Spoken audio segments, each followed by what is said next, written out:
अब तपाईँको अन्तिम इच्छा उहाँसँग कुरा गर्नुहुन्छ अन्तिम इच्छा भने तपाईँ कानुन व्यवसायी सल्लाह त्यस्तो शब्द बोल्नुहुन्छ अन्तिम इच्छा भन्ने शब्द बोल्दै हुनुहुन्छ त्यसको शब्द होइन सर नो सर तपाईँले बोल्नु भएको अहिले अन्तिम इच्छा भने चाहिँ के हो सर यो भन्नु त तल जानलाई चाहिँ अन्तिम इच्छा भने त त्यही होइन त त्यस्तो त्यस्तो बोलिँदैन नि सर सर डेढ साहब हुनुहुन्छ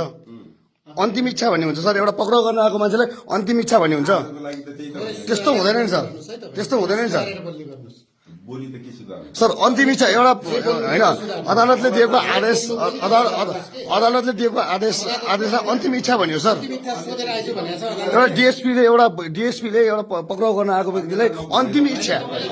भन्दै हुन्छ उहाँले आजलाई चाहिँ तपाईँहरूले चाहिँ एकचोटि कानुन व्यवसाय सल्लाह गरेर जान्छु भनेर भने होइन अन्तिम इच्छाको अर्थ के हो देशसाब हजुरको नाम के हो अरे हजुरको नाम होइन नाम त भन्न मिल्यो नि सर देशसाब नाम मात्रै होइन तपाईँको आइडी पनि हेर्ने अधिकार हुन्छ हाम्रो जसकै नाम होइन तपाईँको आइडी हेर्ने नै अधिकार हुन्छ अन्तिम इच्छा पढ्न सर अन्तिम इच्छाको अर्थ के हो अदालतको आदेशमा सरकारी वकिलले पठाएको पक्राउ पुर्जी चाहिन्छ त्यो त चाहियो अनि त्यो पनि चाहिएला ठिक छ उहाँले दिन्छ अन्तिम इच्छा भने चाहिँ के हो